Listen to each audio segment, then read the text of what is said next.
1.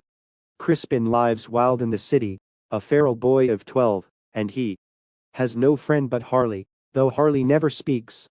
Friendship does not depend on conversation. Sometimes the most important communication is not mouth to ear, but heart to heart. Harley can't speak because he is a dog. He understands many words, but he isn't able to form them. He can bark, but he does not. Neither does he growl. Silence is to Harley as music to a harp, flowing from him in glissando passages and arpeggios that are melodious to Crispin. The boy has heard too much in his few years. Quiet is a symphony to him, and the profound silence in any hushed place is a hymn. This metropolis, like all others, is an empire of noise. The city rattles, bangs, and thumps. It buzzes and squeals, hisses and roars, honks, clangs, tolls, jingles, clicks, clacks, creaks, knocks, pops, and rumbles. Even in this storm of sound, however, quiet havens exist. Across the vast lawns of St. Mary Salome Cemetery, between tall pines and cedars like processions of robed monks, concentric circles of granite headstones lead inward to open-air mausoleum walls, where the ashes of the dead are interred behind bronze plaques. The 8-foot-high freestanding walls are arranged like spokes in a wheel.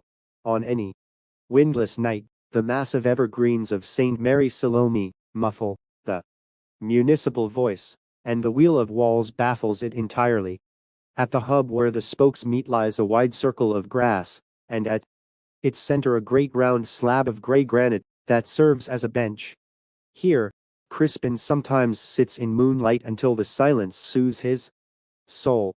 Then he and Harley move to the grass, where the boy prepares his bedroll.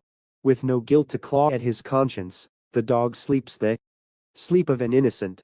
The boy is not so fortunate. Crispin suffers nightmares. They are based on memories. Harley seems to dream of running free, toes spreading and paws trembling as he races across imagined meadows.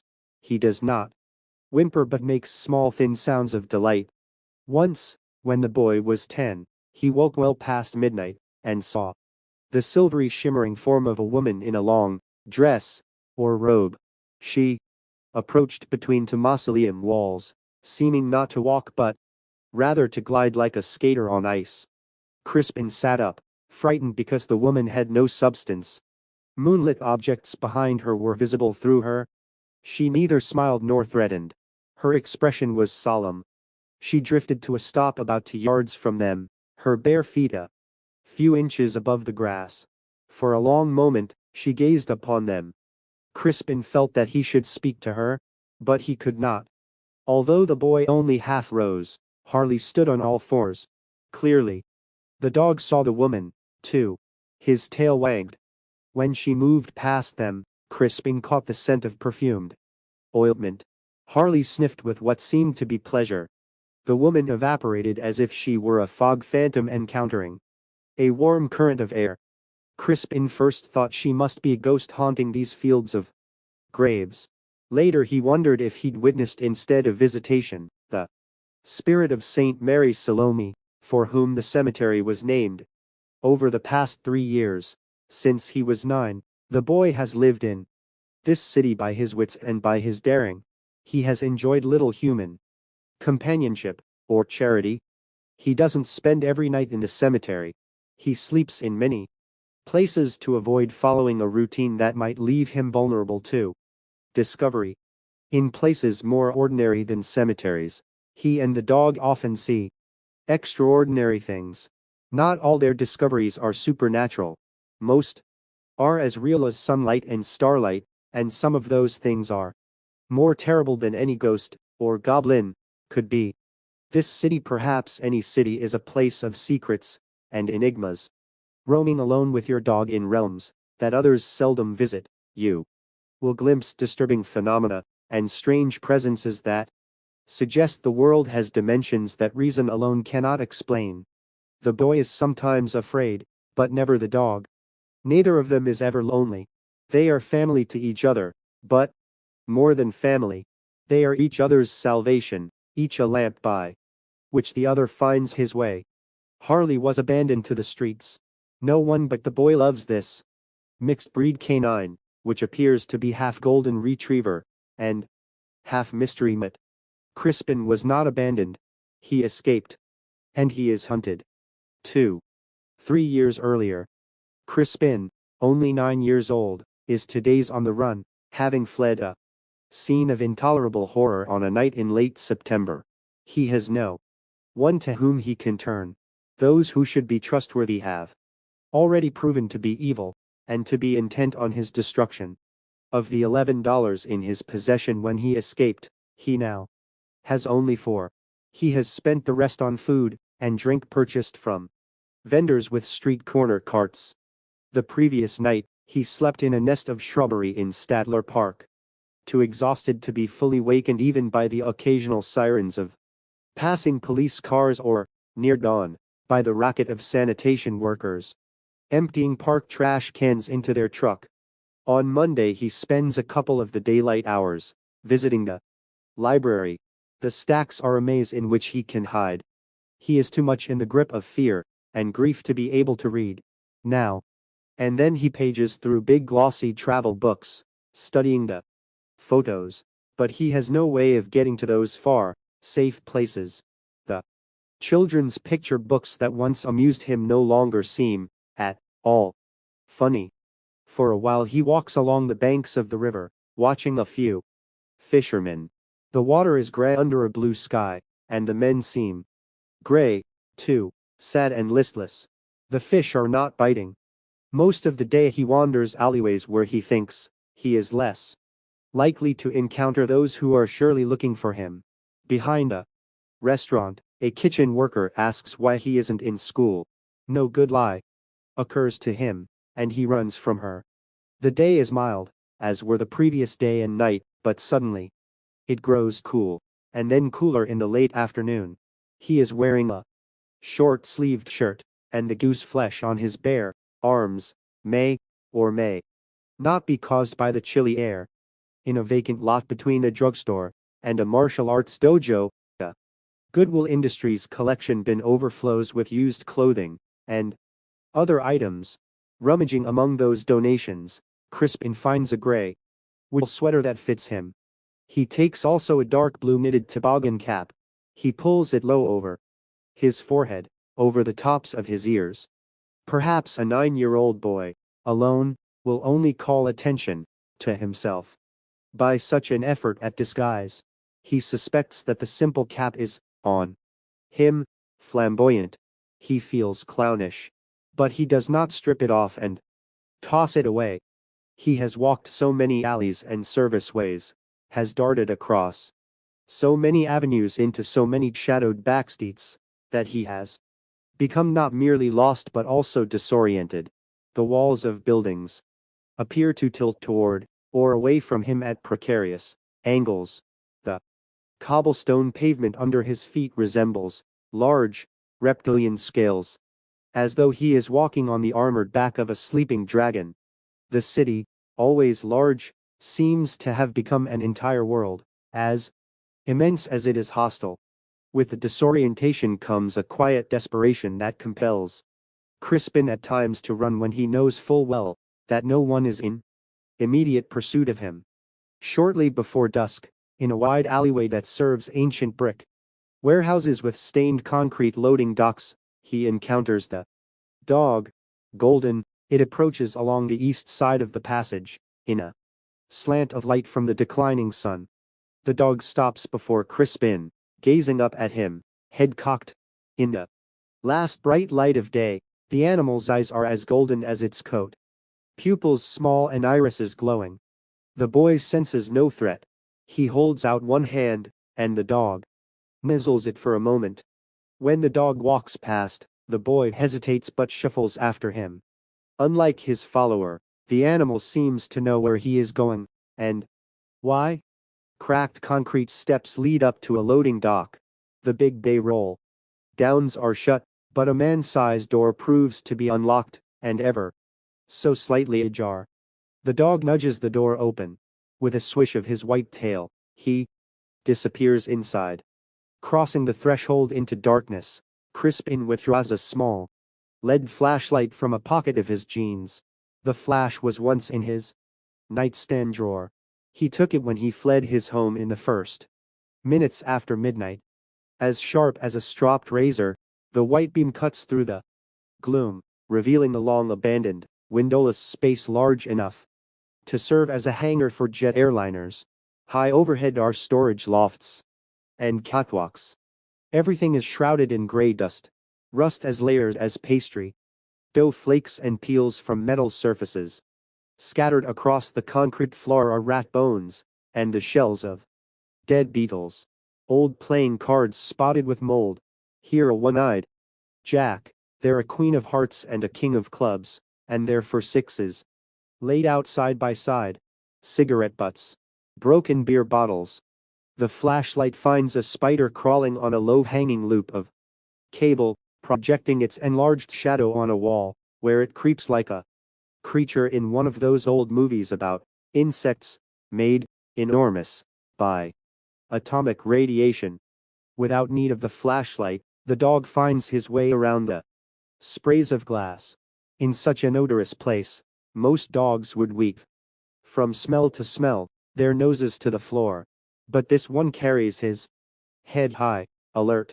At the north end of the great room are 3 doors, leading to 3 offices, each with a window looking out upon the warehouse.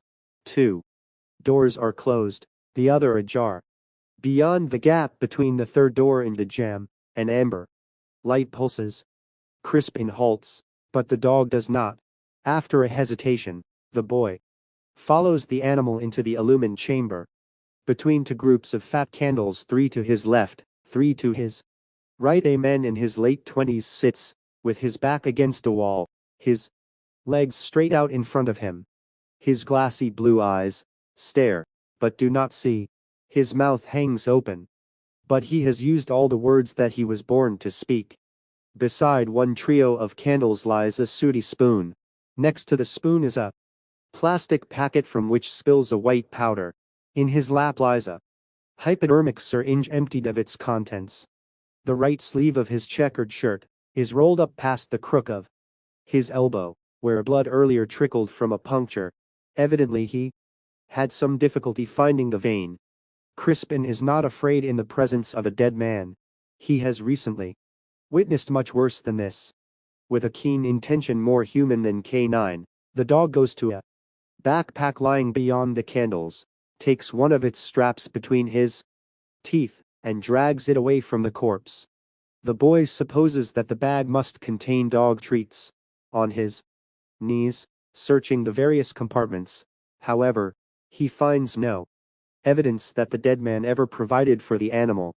A quick scan of the dust-covered floor, and the few paw prints, suggests that the dog has never been here before, that he was led here by scent, not by experience. Yet, among the greasy, mostly worthless possessions of the deceased, Crispin discovers 2 stuff sacks full of currency rolled into tight bundles and held together by rubber bands. There are wads of $5, $10 and $20 bills. The money is most likely stolen or otherwise dirty.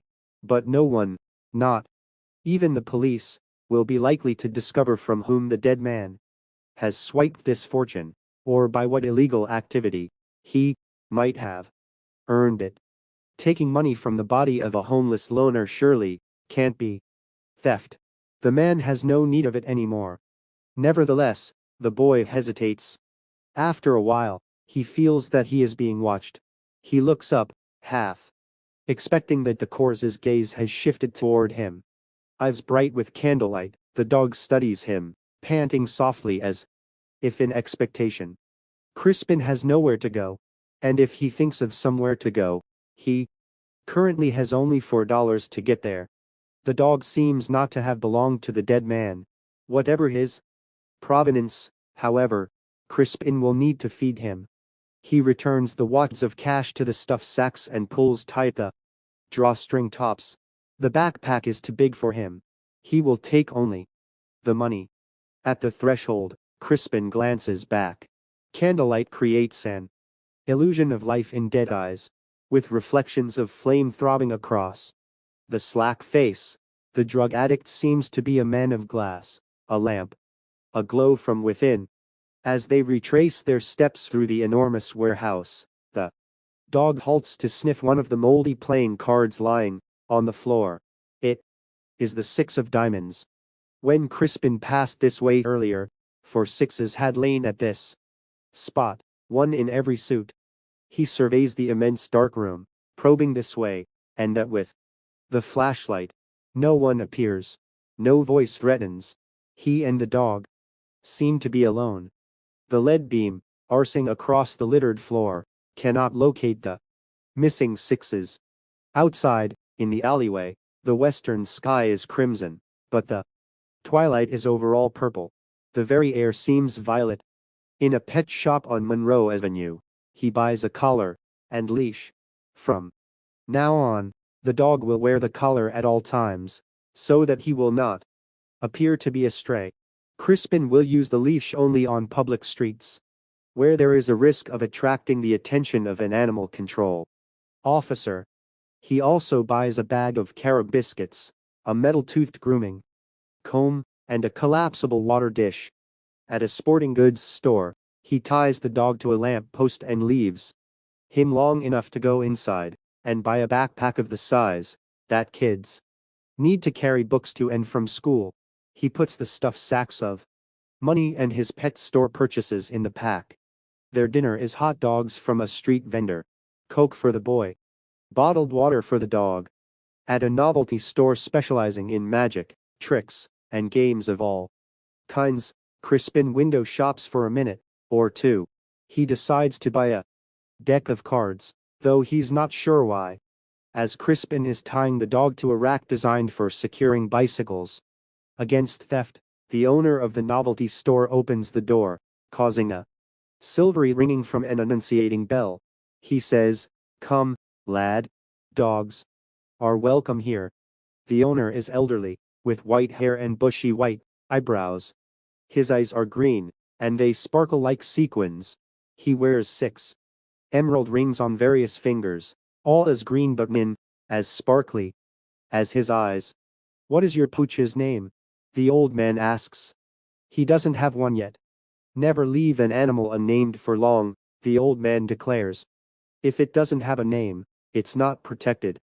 "Protected from what?" "From any dark spirit that might decide to take up residence in it," the old man replies. He smiles and winks, but something in his merry eyes suggests that he is not kidding. "We're closing in 15 minutes, he adds. "Can I help you find something?" A few minutes later, as Crispin pays for the deck of cards, a white-haired woman ascends from the basement and comes through an open door with a large, but apparently not heavy box of merchandise. She has a smile as warm as that of the man, who is perhaps her husband. When she sees the dog, she halts, cocks her head, and says, "Young fella, your furry friend here has an aura that a pious archbishop couldn't match." Crispin has no idea what that means, but he thanks her shyly. As the woman busies herself restocking a case of magic tricks, and as the many-ringed old man explains a 3-dimensional puzzle to another customer, Crispin takes bold action that surprises him. With the dog, he goes to the open door and down the stairs to the basement, unnoticed by the proprietors of the shop. Below lies a storeroom with rows of freestanding metal shelves crammed with merchandise. There is also a small lavatory with sink and toilet. Boy and dog take shelter behind the last row of shelves. Here, they can't be seen from the stairs. Crispin doesn't worry that the dog might bark and reveal their presence. He already knows that, in some mysterious way, he and this animal are in cinch. He unclips the leash from the collar, coils it, and puts it aside. After a while, the lights are switched off from the top of the stairs. The door closes up there. For a few minutes, footsteps echo overhead. But soon all is silent. They wait in the dark until they can be certain the store is closed for the night. Eventually, they make their way back through the stockroom, along the metal shelves, to the foot of the stairs. Crispin is blind, but perhaps the dog is not. The boy fumbles for the light switch at the bottom of the steps. The dog, standing on its hind feet, finds it first, and the overhead fixtures brighten. On one shelf, Crispin discovers a stack of quilted blue moving blankets. With them, he makes a bed in a corner, on the floor. While Crispin strips the rubber bands from the wads of cash, and places the flattened bills in 3 stacks according to denomination. He feeds the dog some of the cookies that he bought at the pet shop. Together they count their fortune. Crispin announces the total: $6,745, and the dog seems to agree with his math. He rolls the money into tight bundles again and returns them to the stuff sacks. They will not starve.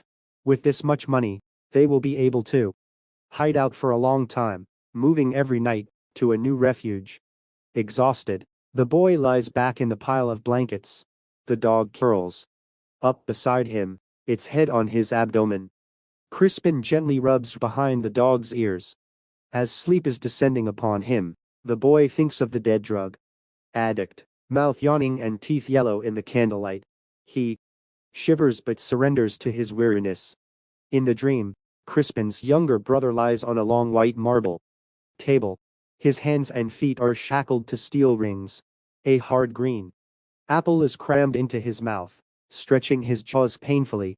The apple is held in place by an elastic strap that is tied securely at the back of the boy's head. His teeth are sunk into the fruit, but he isn't able to bite through it and spit out the pieces. The raised dagger has a remarkable serpentine blade. Like a shining liquid, light drizzles along the cutting edge. The cords of muscle in Crispin's brother's neck are taut. The arteries swell and throb as his heart slams great tides of blood through his body. The apple stifles his screams. He seems also to be choking on a flood of his own saliva. Crispin wakes in a sweat, crying his brother's name, Harley. For a moment he doesn't know where he is, but then he realizes that he is under the shop of magic and games. You can undo what has been done and still save them. Those words whispered through his mind, but they seem like nothing more than wishful thinking. When the terror recedes, he knows that he has found the perfect name for the dog. It is a name that will protect the animal from any malevolent spirit that might wish to enter him. Harley, Crispin repeats softly. He names the dog for his lost brother, Harley. The dog gently but insistently licks his hand. 3. All these years later. The night is cool, the sky deep, the stars as sharp as stiletto points. At 12, Crispin is strong and tough.